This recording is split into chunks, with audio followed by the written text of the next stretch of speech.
welcome you all to the Manoa Institute's Advocacy for Social Justice program on exploring multi-generational truth and reconciliation with Jessica Hudson, Ed Quevedo, and Dr. Maya Soetoro. And without further ado, I'd like to introduce Dr. Soetoro, who is one of our wonderful faculty here at the Manoa Institute, who will be moderating today's event. So thank you again. Mahalo, thank you so much, Jose. Very grateful for all of your efforts to put these talk stories together, and looking forward today to being with all of you who are viewing on our live stream platforms. Thank you to our partners. Thank you to Zephanie as well. Today, we'll have a dynamic and very interesting conversation with folks who are doing work in San Antonio, Texas.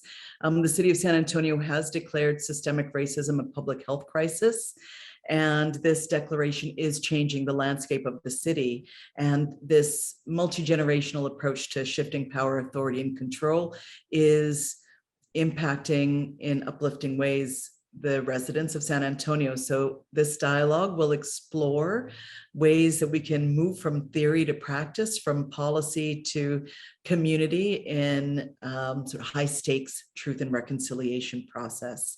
I'm looking forward to learning about how it is done in San Antonio, but also to consider how this work might be explored, experienced, and scaffolded for other places and future generations to make communities more inclusive and peaceful.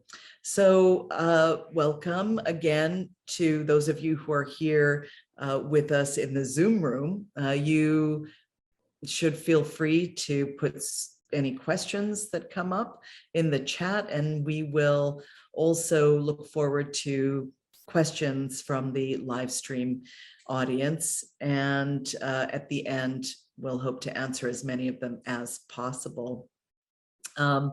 Jessica Hudson is an MPA student at Manoa. She's pursuing the graduate certificate in peace and conflict resolution. She's the co-founder of Virtu and founder of the Jian Mehta Hope Foundation.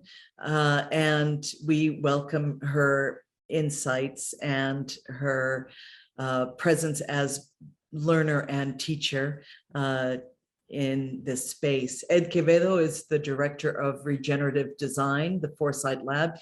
He has had a long and highly regarded career in diplomacy, in higher education, and has advised some of the world's most respected government, philanthropies, nonprofits, corporations, and other bodies. So welcome to both of you. We look forward to learning from and growing with you.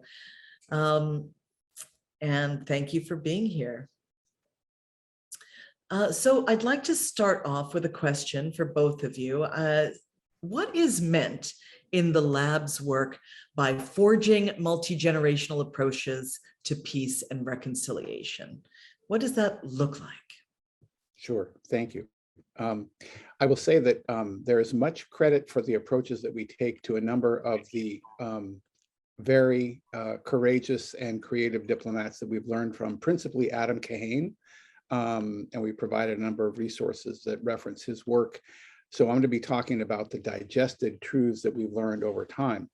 What we've learned in the work of trying to forge cultural transformation is that it must be multi-general, but first we have to confront three enemies of true cultural transformation in the context of what is traditionally called conflict, where social dislocations, tearing of the social fabric, creates othering, creates disadvantage, and creates conditions that often resolve and present themselves as public health and cultural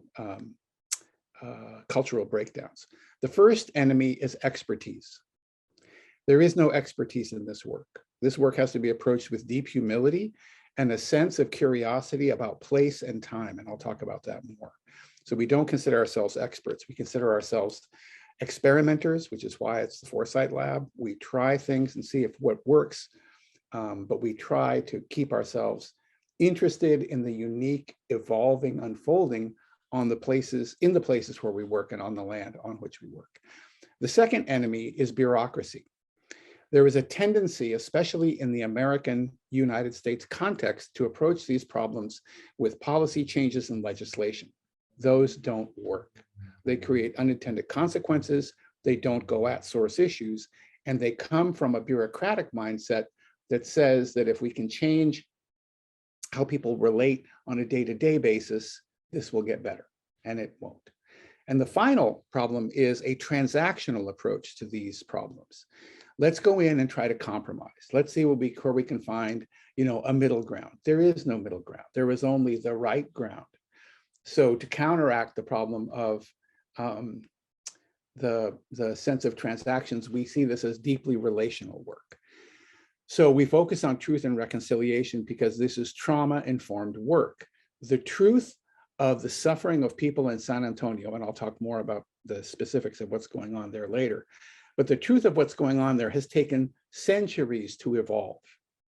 It cannot be addressed in any other way than in a multi-generational way, and it must begin with respectful listening in the community, to settle into the community and to ask the question, what are the sources of the pain that are being experienced? And ultimately, this comes back to several concerns, and I'll stop here and then see if Jessica wants to add anything to this answer. One is that in communities that are othered, that are disadvantaged or marginalized, there is not only a multi-generational risk about well-being and wealth accumulation, but the very idea that our children will be belonging in a place, and creating a sense of belonging is core to the work of truth and reconciliation. Secondly, it's about telling the stories about past insults to those who visited the insults on the people who have been othered. So our job is often to convene very difficult, painful, heartbreaking conversations and hold that space so that the people who have experienced the trauma and the people who have been either continuing to perpetrate knowingly or unknowingly, or have directly perpetrated the trauma, listen and find their common humanity. And then finally, to build a plan of action that is multi-generational, that takes account of long-term well-being, not wealth, but well-being, ecological, social, and economic well-being, to build that and measure it as it grows over 30-year time cycles, not 4-year election cycles or 1-year budget cycles. So I'll stop there. Thank you. Yes, I was just going to invite you Jessica, to add. Yeah, so I definitely see myself more of a student in this work, and hope to always kind of continue that attitude of just open to learn and grow. But I would agree, I mean, to Ed's point, I think listening goes beyond, what is listening, like it's asking these questions, and you can hear what somebody's saying, but are you really understanding what they're saying? And are you putting yourself in that place of where they're coming from? So I think that's a huge component as you are listening to people telling their story. And then offering that space when telling a personal story or what might have traumatized somebody or what they're going through, being respectful of that and offering, being mindful in that space and really assessing the situation, awareness, and what's happening within inside yourself as well. So as you're listening to someone else, being mindful of you and your role that you're playing, and with intention. I think that's another thing to always be mindful of. And that's really all I would add to what Ed was sharing. Well, thank you so much. Really important points, and we do not give one another sufficient opportunity to listen. And the work of storytelling really has to include that component of how to be a careful listener, how to take those stories and make meaning of them in our own hearts and minds such that we can genuinely nourish empathy. And Ed, what you said about nurturing sustained growth, understanding, having that evaluative mindset that is both empathetic and strategic, so that we can move forward, so that these are not one-off activities, I think is really key. And so that as a space, community, people and mindsets change, that we can continue to grow, adapt, and flourish, and to have that wellness mindset is critical. So what wellness means and looks like in San Antonio might be different from what wellness means and looks like in Hawaii. I'm not sure, but I'd love for you to talk a little bit more about the context of your work in San Antonio. Help us to know what's going on there. And then if you can, think about sharing your notions about the importance of context, culture, and a sense of place when it comes to doing this work. How important is it that we adjust to accommodate to context, culture, and a strong sense of place? And also, how do we deepen our preparation and understanding of community and place anytime we're preparing to do this work? I know that was a lot, but I think you can do it. I will strive to be concise, but also a little bit provocative, and hopefully evoke some questions from our colleagues who have joined us here today. I guess I would start by saying that the mayor of San Antonio, Ron Nierenberg, is a very courageous public servant. He's not a politician. He's a true public servant. He was a teacher before he served on the council and became mayor. And when he organized the city council to adopt this very important resolution, it's a piece of city level legislation declaring systemic racism to be a public health crisis, he was responding to two realities: a need to engage positively with the Mexican American and Latinx community, which constitutes 48% of the population in San Antonio, and to deal with a set of historic physical and economic barriers to inclusion of that community. And of course, there are Indigenous Americans and African Americans in San Antonio, but this is primarily an issue between the majority population, which is Mexican American or Latinx, and the 27% Anglo population, which of course holds most of the wealth. It's important at the beginning, as Jessica alluded to very wonderfully, to do some interior work. We think of coming to ground. We go to a place when we're invited to come and do this work, and whether we're working on this kind of undertaking or doing a lot of, we do a great deal of work healing communities after predatory police killings. We've been doing that work since 2014 in Ferguson, Missouri. Whatever the reason for the invite is, we go to the place and we breathe in the place and look for the cultural iconography that represents the longest reach back. And I'll give you two examples to understand place and time. A spirit of place, or genius loci, is very important. In San Antonio, there's a huge monument to colonialism, the Alamo. To a lot of people, it's a tourist attraction, and you can buy t-shirts, and nobody has any idea about the fact, many of those tourists, that really is as much a representation of colonialism as the Confederate flag is for African Americans in the Deep South. The mythology, the history, the place, the ground, the way the building looks, and how the Mexican American community experiences it is all part of the water there. It's all part of the history. And then we look at the physical divide, east from west, where the river runs, divides east and west. And then we go and we listen, and I'll give you a story to help you understand this. When we first arrived, when Mayor Nierenberg asked us to come, he said, how do we implement this legislation? What do we do? We've passed it, but now we have to measure growth, and I've heard about your work elsewhere, et cetera. And he said, what I want you to do, in my first meeting, he said, I want you to go into the Mexican American community and meet with these people and tell them what we've done, and tell them what we hope to do, and tell them why we're doing it.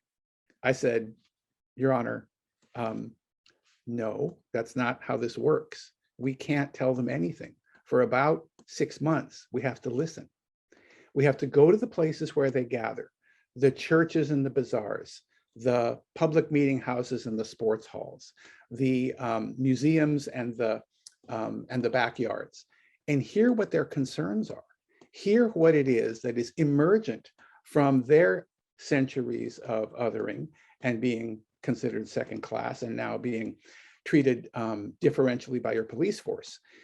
And in listening, what we will hear is two things. We'll hear their truth and we'll hear the criteria for reconciliation, what needs doing to overcome that. So that is an approach that requires a great deal of interior work. Whenever we do that kind of work, we prepare for it, Maya, by doing some interior work about trying to identify with and appreciate what we're going to hear. And afterwards, as we digest the stories that we've heard, we try to weave a narrative so we can say back to the people in City Hall, and specifically to the mayor, not only what's being heard, but what's being felt and what's being understood, so that we're doing true listening. Hearing is a physical act.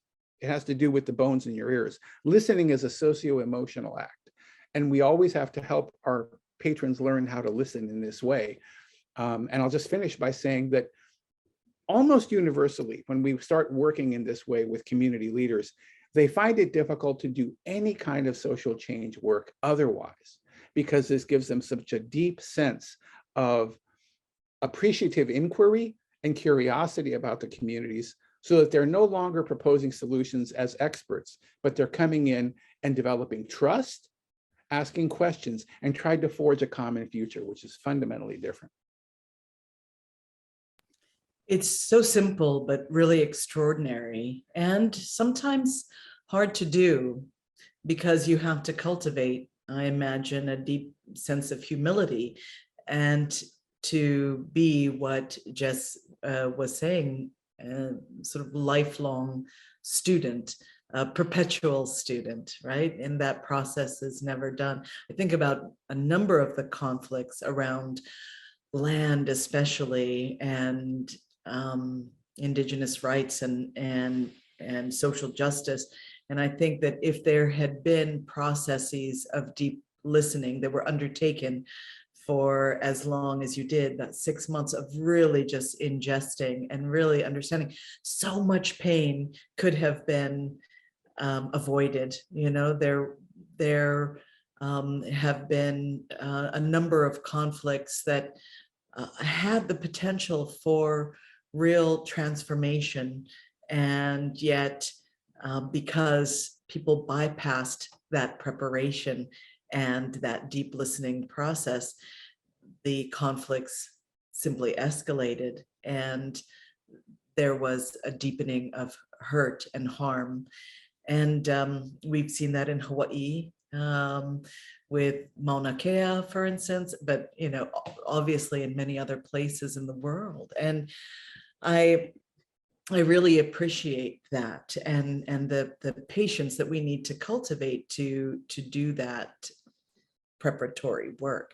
I want to, say that in the absence of it, there has been a lot of trauma, right, in our communities and in our histories. So I want to ask you about trauma. Intergenerational truth and reconciliation often has component of intergenerational trauma, right? Whether it is genocide or injustice or war or violence of other kinds, psychic violence even. And I want to ask you how you address this intergenerational trauma, because obviously, as you pointed out, the truth of San Antonio reaches back decades and decades and, even centuries. So how do you address intergenerational trauma, its effects, and how do you think truth and reconciliation might lead to post-traumatic growth?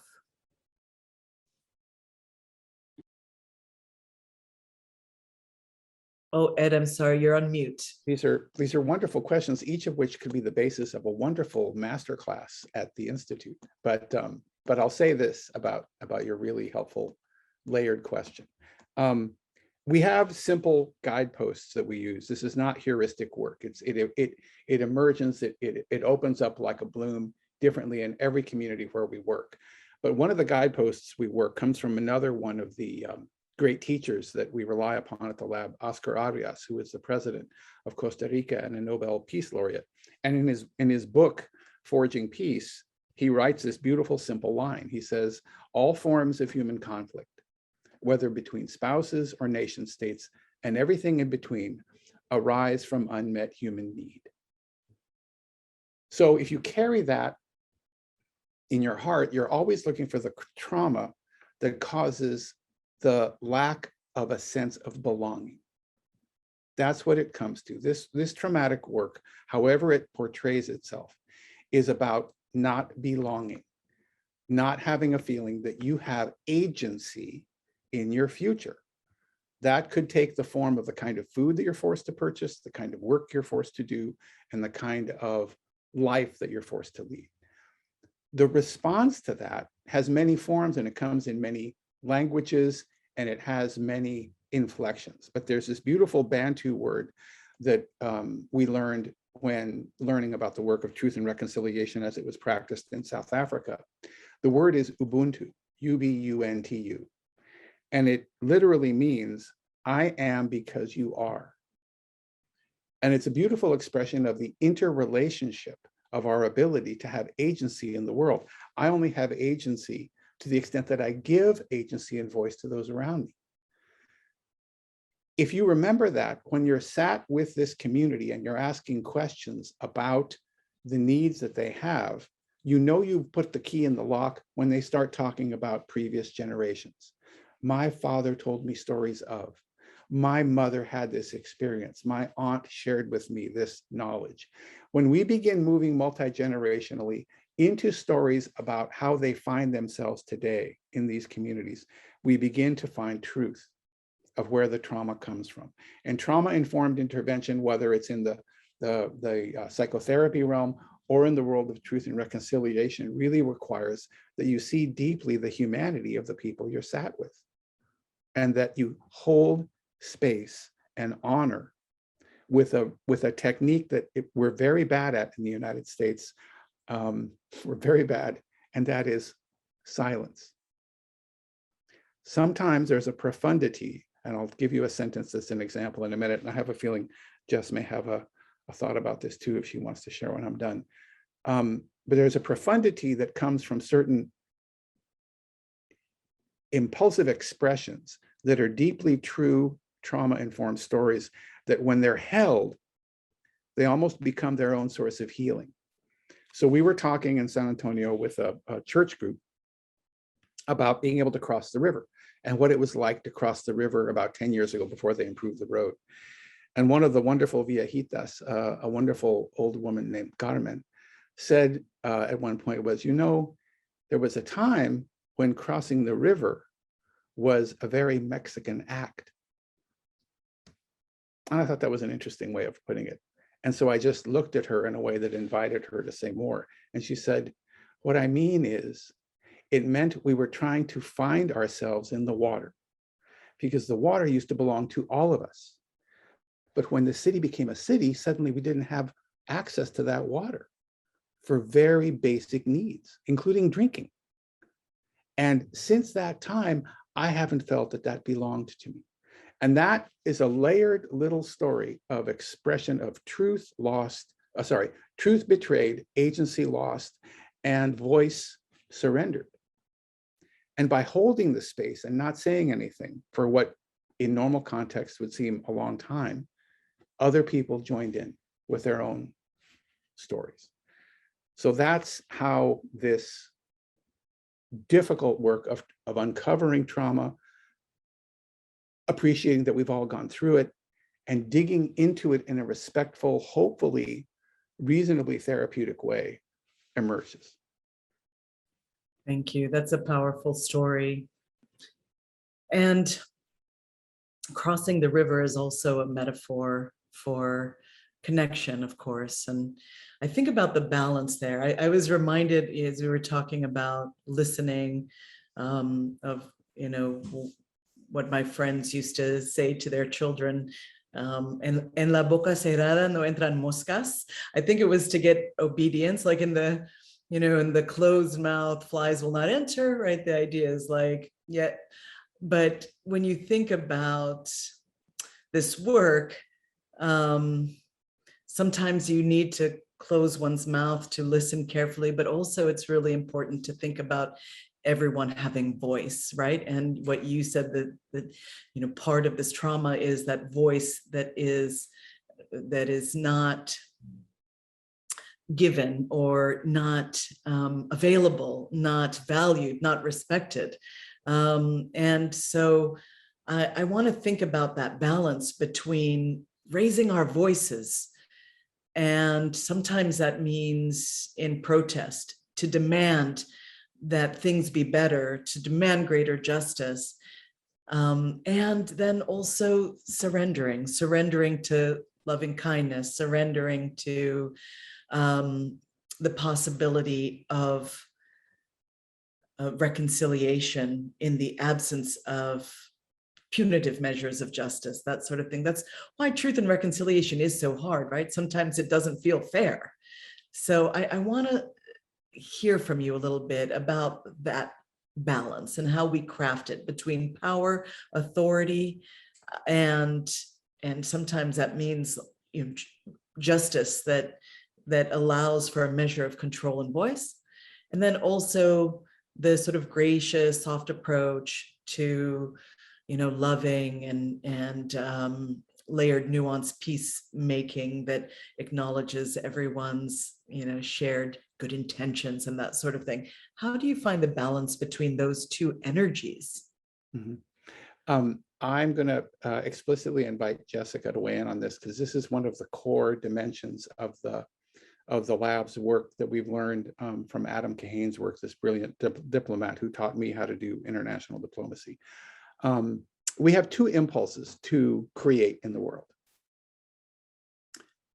We have many, but one way to see those impulses is through power and love. Power can be power over or power with, and love can be sentimental and anemic or strong and enabling. Power is best expressed in the context of the work that we're talking about as the ability to create space for truth. That's what a good public servant does, no matter what she's doing. She could be looking at a transit issue or a housing issue, anything about public administration, but she's creating space for truth. That's using power in a way that is not about authority and control, but by surrendering. Just what you said. The kind of power that surrenders and says, my power comes from you.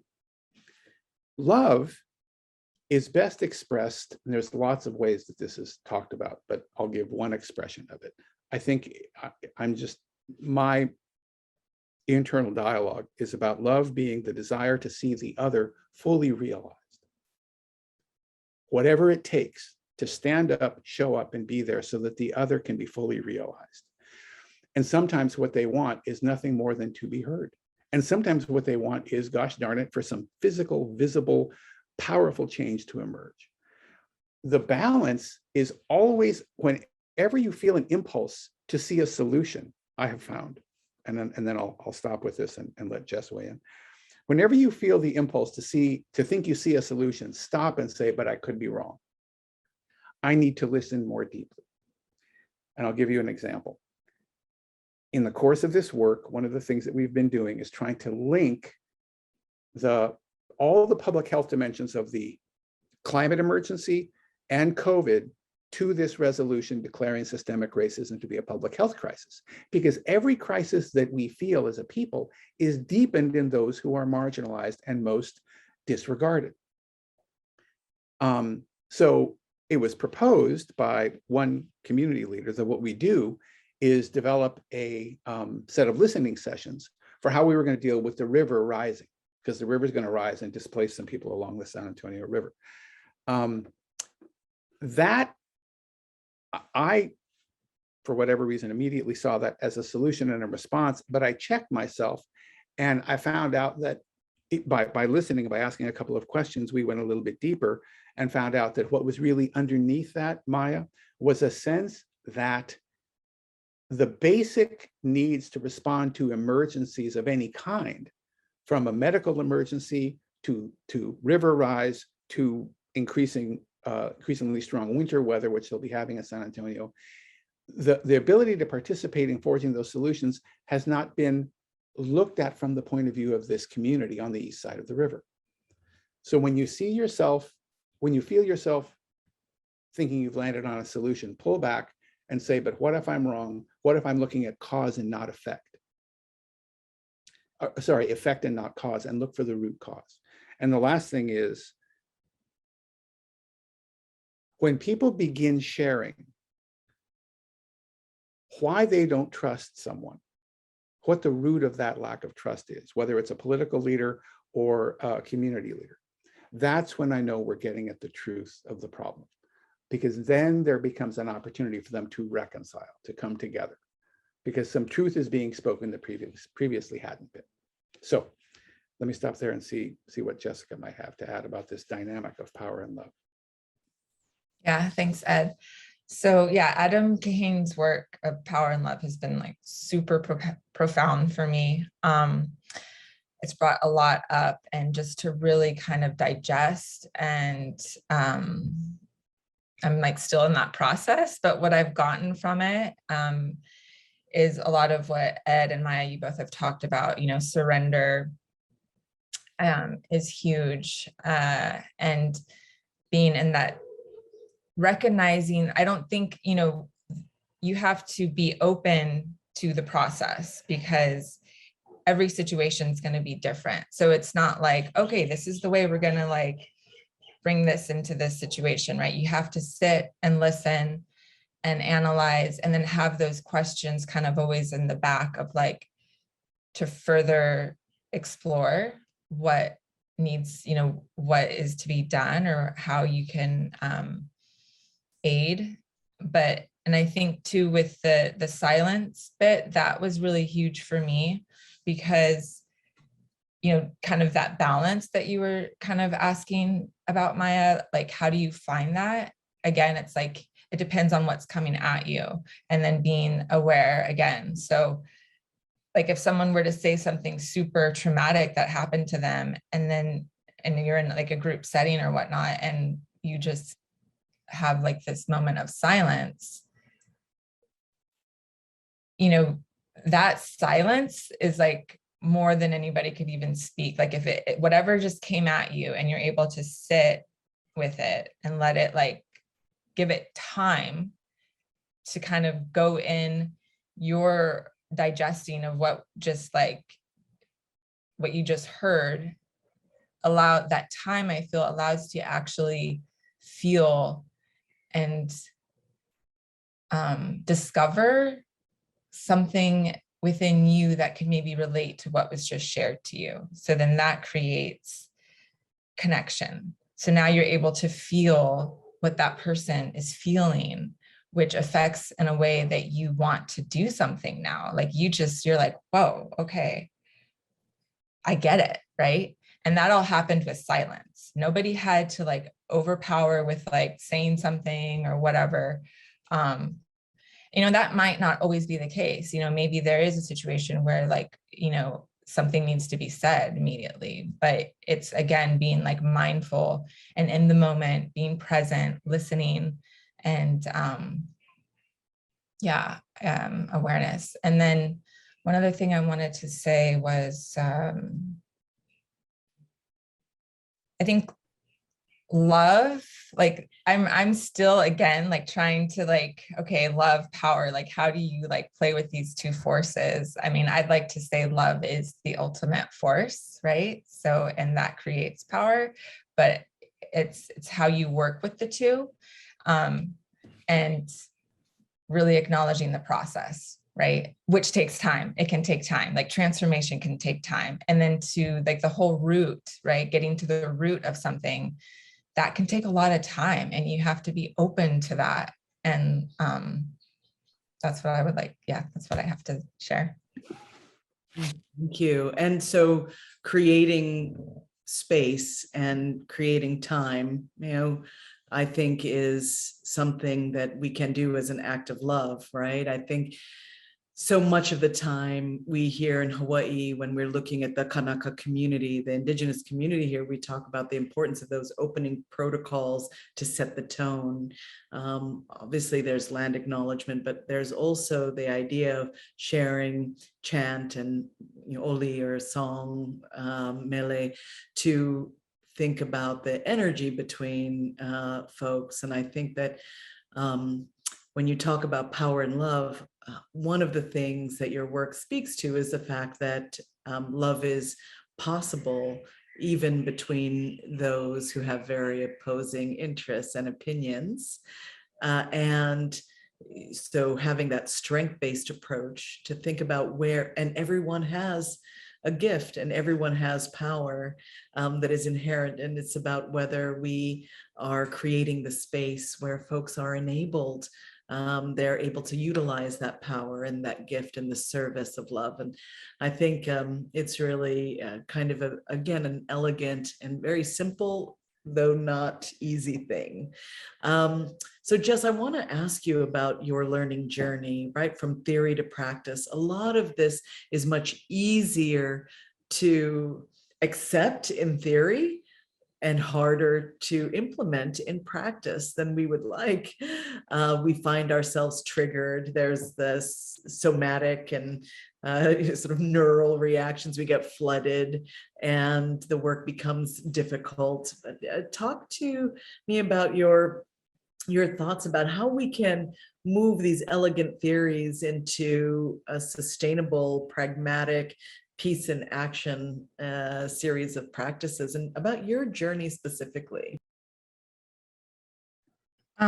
Yeah, thanks, Maya. So for me, I'm in my final semester for my master's program with public administration. So that's, I've learned a lot, which that kind of introduced me to Ed, and then I'm through my practicum with public administration, and then I decided to take the conflict resolution certificate, which has kind of reintroduced me to working with Ed, and that has brought me here. But I also I work a lot in Africa with Virtu Gem. Me and my partners are creating this virtual platform. It kind of came out of COVID, where we're creating a virtual platform for gems to be sold from like mining communities in Kenya, Malawi, and Zambia. But we're very specific to the gems and the miners that we approach for the platform. Like, they must be responsibly sourced, and like there's a lot of protocols that need to happen. And that has been a huge learning experience for me. Talk about communication, like how crucial that is, and being open to, we all three of us jumped into this not like really knowing, right? So, again, I think it's surrendering to that, like, it's not gonna look perfect. There's gonna be a lot of challenges, and you just have to like go with it, right? You just keep moving and do the best you can. Like, communication again is like so huge, and really listening. Like, it's interesting because it's like, as I kind of am doing this work, I'm also learning these theories, right? I'm like, oh, wow, like everything's just kind of like blending like so beautifully together as far as like how, like my journey with all of it. It's been really rewarding to be working and learning, like at the same time. And for me personally, like, I try to always surrender just to the flow of life in general. And it has, that has come with a lot of challenge. Like, what has brought me to that realization, I went through a lot to be like, oh, okay, I should just let go, right? And once I do that, what comes, and like continuing to like let go and surrender ends up being like a really beautiful thing. I'm not saying it's easy or always looks pretty, but that's when I'm able to learn and grow, right? And I think when we talk about transformation too, like that's always gonna look different as well and grow and evolve in different ways. So like being open to the transformation process. I keep saying process because I feel like everything really is a process, right? And there's really no final verdict, because we should always be working and striving towards something, and getting to a point that's like always beyond, in a positive way. So that has been really, so that's Virtu Gem. That's my work with Virtu Gem. And then with the foundation, something that I'm learning, or not learning, but that I'm like, so the mission of the foundation is using arts as a tool to bring hope to the hopeless. And I feel like arts and creativity is something that really is one of the best ways to communicate. So when we talk about people, telling a story, bringing art into the mix, is very helpful in that, and creating like something, an element of fun, can help break down that, like the trauma, right, that might be there. And some people don't want to talk, right? They rather just sing or draw or, whatever it is. And that communicates still, right? So that's the work that I am working with the foundation.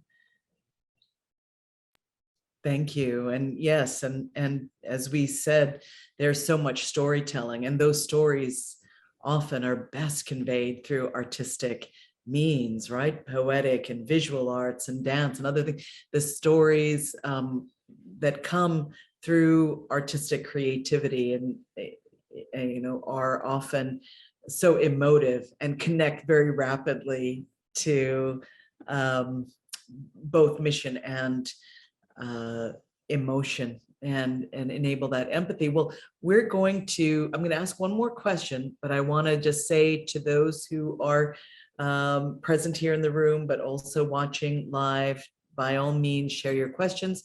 I already have received a couple, so I'm looking forward to moving to that. But before we go to the audience Q&A, just one final question is, how do we move the field forward? And how do we connect efforts around the world, around these challenging conflicts, and all of the interventions that are needed? And, embedded in this question is this notion that, what are some transformational skills that may be transferable to other communities?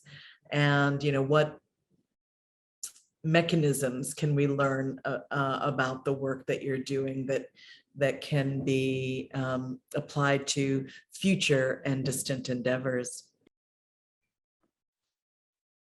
Thanks. And in the interest of getting to our colleagues' questions, I'll also try to be brief here. I'll just pick two things in terms of, I guess I'll call them aptitudes or inclinations. And one is to remember when you're doing this work that you're a part of the system that caused the problem. I think too often in formal diplomacy curricula and in conventional conflict resolution, we pretend as though there's such a thing as a neutral party. There isn't. We are all children of our own trauma. We're all children of our own culture. And when we intervene in a set of cultural conditions that require healing, we become part of that organism. Remembering that causes us, hopefully, to do two things: to cultivate a strong personal practice that, for me, includes not only the capacity to meditate and reflect through whatever means you might do that, but also to remain lighthearted, to play particularly with your teammates. One of the things that I'm finding joyful about my work with Jessica is that she's also lighthearted. And to do this work well, I think it's important to cultivate a light and optimistic heart, because otherwise it will crush your bones, as many of you will know. The other aptitude is one of foresight. one of a long-term view of how your actions will ramify. What will happen if we do more of this? How will we find ourselves 30 years from now, not by projecting, but by looking at trends in the community, demographic trends, sociological trends, economic trends. And ultimately, this is about discovering dignity.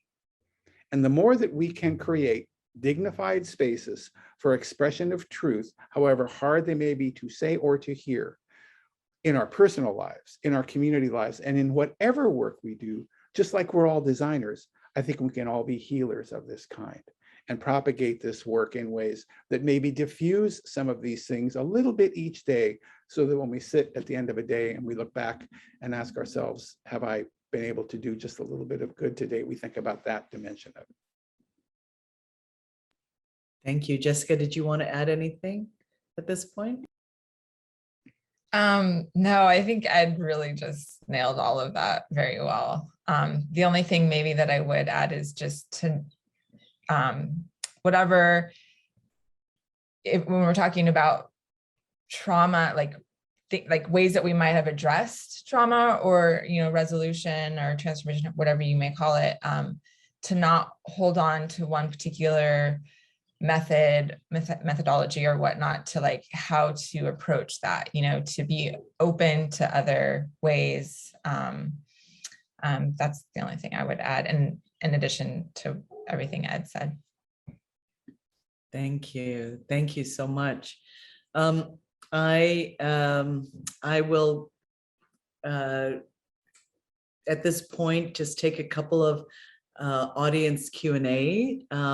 So there are lovely comments in the chat, many of them, by the way, just people who are here to learn, to listen, to bridge, and are connecting from a number of places. And one of the questions that is embedded here is, how can we support your work specifically and gain access to some resources and create awareness for this important shift in mindset when it comes to conflict? Well, thanks for that question. And I'll say that sharing methods and approaches, more conversations like this, and looking for opportunities to use these kinds of approaches wherever you are. We're all gifted with the opportunity to do the unexpected and the courageous each day, whether we know it or not. And sometimes we need to look for those opportunities, sometimes we don't. There's a number of resources that I've shared with Jose that I will share again, just so that they're front of mind. It can be linked here. But I will say that the lab has developed an essay on what we call regenerative diplomacy that has a lot of these principles about the personal practice and about how one propagates this work. And we would welcome that. We would also welcome anybody who's interested to be in touch with us. Please feel free to share our contact information with them. And we're happy to have further conversations, but also just to have more generative human commerce between each other and more exchange, and look for opportunities to practice this in ways that we can learn from each other. Thank you. Jessica, do you want to add anything to that? No, other than, yeah, happy to share my contact and be in touch with whoever's wanting to connect. Thank you. So how did the city of San Antonio go about declaring systemic racism a public health crisis? That is something that perhaps is unusual still, though my sense is it would be valuable in a number of spaces. You mentioned the mayor of San Antonio is a real public servant and was allied in some of these efforts, but should other cities explore this approach, and do you think that is viable everywhere? I think it's not only viable everywhere, I think it's essential everywhere. And one of the things I haven't had a chance to mention is that as a result of some work we did back during the campaign of 2020, we're now working with the Justice Department on a national initiative towards truth and reconciliation and systemic racism, with the pie-eyed view that we might be able to pass legislation at the federal level of this kind, because it really is the only way to acknowledge the true depth of this problem, because we're so adept. We've developed such a good, generally, approach and healthy approach to dealing with public health issues, although it's variable. And we don't acknowledge the fact that that from a psychological well-being, from an economic well-being standpoint, systemic racism has its most brutalizing effects in the day-to-day health. And it comes down again to that, the deprivation of that very human sense of deserving to have agency and dignity in the things that you do, that you can act in ways that can beneficially impact your life. This is public health. I will say that 38 cities and counties have passed legislation that looks like this. I will mention something that's very hopeful that we would love to see other communities do, and I'd love to see it happen in Hawaii. But I'll say that we support very selectively political campaigns and do policy advising. We're not political consultants, we're not political campaign managers, but we are policy advisors. And one of the leaders here in Northern California that's running for a county supervisor spot has asked us to develop, and we have written a piece of legislation for this county. It's Marin County. It's the county just north of San Francisco, declaring the climate emergency and systemic racism to be twin public health crises caused by the same source, which is the form and shape of our economy. That's the root cause. So many of these dislocations are driven by a predatory, rapacious, destructive economy that disadvantages the many for the benefit of the few. And a regenerative economy where daily economic activity generates net measurable gains in ecological, social, and economic well-being can not only provide for our material well-being, but can change a lot of these historical dynamics that have caused us to be in a place where we have this terrible internal climate problem of the climate of how we treat each other, and systemic racism, an external climate problem, and how the earth is reacting to the insults of this economy. So those are things I think that can give us an opportunity to think about how we forge a future that is one of, to borrow from Jess's wonderful work, one of endless hope and promise and opportunity and inclusiveness. Because without it, we're not going to have much fun, and we don't have much of a future. Well, it's such an astute series of observations, and I want to ask, and we have a direct message question to me here. So if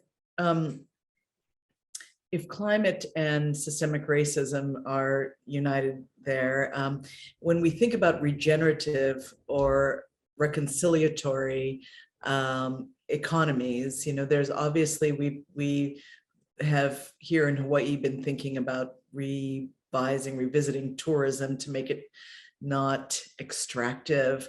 We are also looking a lot at sort of circular economies and shared economies. But what does that look like then, a restorative, regenerative economy? Is it just a matter of transferring or redistributing economic resources or power, agency, or, you know, what does it look like? One that would be good for the climate, for the environment. Yeah, you know, I'd actually love. Yeah, I would love to invite. I think Jessica and I would have a great deal of fun if you'd be willing to make this the subject of a next convening or a next shared activity. But I'll give you a little window into our relatively evolving but long reflected upon theory of the regenerative economy. Let's think about two things that we've commoditized that we must decommoditize: land and labor. So early on in this work, we were doing some regenerative agriculture work with the wine industry in California, who wanted to move to biodynamic production as a way of doing a variety of good things, not least of which taking better care of the land. The two wineries we were working with had a fundamental problem with their business model that no amount of land care would deal with, which was farm labor. So we convinced them, along with 2 other wineries that we had previously worked with, to fund an initiative so that the artisanal workers in the fields in Mendocino and Sonoma County, working for these 4 wineries, could form their own collective, cooperative, have the dignity of owning their own labor, and take the union and the farm labor contractors out of the picture. This instantly did 3 things.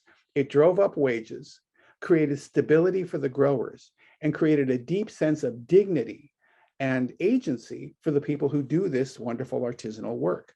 We decommoditized the labor. Our housing problem across the world is largely caused by the fact that we've commoditized land. Land can and should be held in the common good in a way that creates all the goods or sources of human well-being, including shelter. We can do this in modest ways with the business model of the future, the collective. If we think about the beauty of a worker-owned cooperative as a business model for agriculture production, for production of housing and ownership of housing, for production of food, the cooperative is the business model of the future. And it's a model that basically says, it's a business model that says Ubuntu. I am because you are. There's much more that I could say, but it's about much more than redistributing resources. It's about putting the tools of human culture into the hands of the many. And this doesn't require sacrifice or radical disruption of the economic model. What it requires is us to shift ownership models, decommoditizing labor and land, and putting the ownership of the production of the goods of life into cooperative models. And it's not easy, but it's essential if we're going to have a long-term future as a species. Thank you. Jessica, did you want to add anything to that? Only that I think we really need to, whatever we're doing right now isn't working clearly, right? So I think it's about going back to, it's a balance of going back to how we did things, like working it with land and specifically, and looking at our future and how, just reorganizing, right? I think it's looking at that. Thank you. Well, we are sadly out of time. I will give your contact information to a number of people who have requested it. We have here former student Anne, aloha Anne, who graduated in 2020 and currently lives in San Antonio. So not just Hawaii-based folks here interested in connecting, but wonderful to contemplate you doing that good work there in San Antonio. And please come and visit us, spend time with us, and let's build more bridges. Thank you again to all of you who submitted questions and who are here in the audience. I want to thank Jose for organizing, and Zephanie again for contributing always to making every event better. And thank you for your attendance and participation, whether you're watching us live stream in the room or watching the recording after the fact. My great gratitude goes out to the Matsunaga Institute, the students and faculty who enable robust conversations like this that will live on in social media and publish long form via our YouTube page and our website.